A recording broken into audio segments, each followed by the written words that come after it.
இந்த அன்பை குறித்து ஏன் தெரியுமா நான் உங்களிடத்துல சொல்றேன்? அந்த அன்பை நாங்கள் உணர்ந்தபடினாலே, ஹல்லேலூயா, அந்த அன்பை நாங்கள் பெற்றுக்கொண்டபடினாலே இந்த அன்பை குறித்து நான் உங்களோடு கூட பேசிக் கொண்டிருக்கிறேன். ஹல்லேலூயா. அப்ப ஆகையினாலே இந்த அன்பை பெற்றுக்கொண்டவனா, இந்த அன்பை நீங்கள் ருசி பார்க்க வேண்டும் என்பதே எங்களுடைய ஏக்கமும் வாஞ்சியுமாய் இருக்கிறது. ஹல்லேலூயா.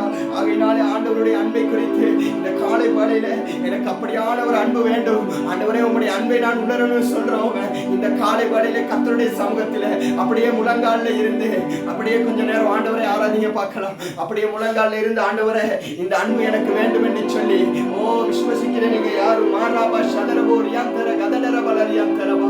ஆண்டவரே, இந்த காலை வேளையில அப்பா யாரெல்லாம் அவருடைய அன்பு வேண்டும் என்று நினைக்கிறாங்களோ, யாரெல்லாம் அந்த பிரசன்னம் வேண்டும் என்று நினைக்கிறாங்களோ, அப்பா இந்த முழங்கால்ல இருக்கிற ஒவ்வொருவரையும் கர்த்தாவே நீ காண்கிறவராய் இருக்கிறபடினாலே உம்முடைய அந்த அகாப்பை அன்பினால் அவர்களை நிரப்பும்படியாய் நான் செபிக்கிறேன். ஆண்டவரே, ரீகாபா ரியாந்தர பலரா, அந்த அன்பு உங்களை நோயிலிருந்து சுகத்தை கொடுக்கக்கூடிய ஒரு அன்பு, பல கட்டுகளிலிருந்து விடுதலை கொடுக்கக்கூடிய ஒரு அன்பு, உங்களுடைய தேவைகளை தேடி சந்திக்கிறதான ஒரு அன்பா இருக்கிறது. ஹல்லேலூயா.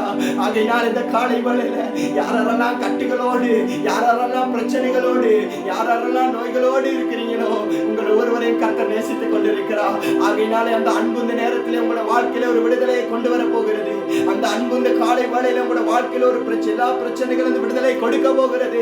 அந்த அன்பு இந்த காலை வேளையில உங்கள் ஒவ்வொருவரும் மீதோ மிகவும் வல்லமையாக அன்று மேல் வீட்டு அறையில வீசப்பட்ட அந்த சடுதியான முழக்கத்தோடு வீசப்பட்ட அந்த காற்று இந்த காலை வேளையில யாரெல்லாம் முழங்கால இருந்து அந்த அன்பிற்காக ஏங்கிக் கொண்டிருக்கிறீங்களோ, எனக்கு அன்பொன்று கிடைக்கவில்லை என்று ஏங்கிக் கொண்டிருக்கிறீங்களோ, அப்படியானவர்கள் மீது இந்த நேரத்திலே கர்த்தருடைய அந்த பரிசுத்த வல்லமையோடு கூட அந்த அகாப்பை அன்பு உங்கள் மேல அப்படியே இறங்கி வாரதை நீங்க உணர்றீங்க. அன்பான சகோதரனே, சகோதரியே, உங்களுடைய கண்கள் மூடப்பட்டு இருக்கட்டும். இந்த ஜெப வேளையில யாரெல்லாம் கர்த்தருடைய அன்பிற்காக ஏங்கி தவிக்கிறீங்களோ, யாரெல்லாம் கர்த்தருடைய அன்பு எனக்கு வேண்டும் என்று கண்ணீரோடு கேட்கிறீங்களோ, உங்க மேல வல்லமையாக ஒரு தேவ வல்லமை உங்களை நிரப்புகிறதை நீங்க உணர்றீங்க. ஒரு அக்கினி உங்க மேல இறங்கி வாரதை நீங்க உணர்றீங்க.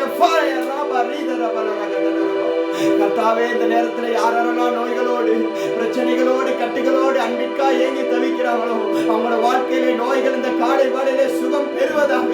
இந்த காலை வேளையிலே பிரியமானவர்களே, உங்களுக்கு நோய் உள்ள இடங்களே உங்களுடைய கரங்களை வைத்துக் கொள்ளுங்க. உங்களுடைய நோய் உள்ள இடங்களே உங்களுடைய கரங்களை வைத்து நீங்க செபிங்க. ஆண்டவரே, இந்த நோயிலிருந்து எனக்கு விடுதலை கொடுங்கப்பான்னு கேளுங்க. ஆண்டவரே, இந்த நோயிலிருந்து ஒரு சுகத்தை கொடுங்கப்பான்னு கேளுங்க. இந்த கட்டுகளிலிருந்து எனக்கு விடுதலை கொடுங்கப்பான்னு கேளுங்க.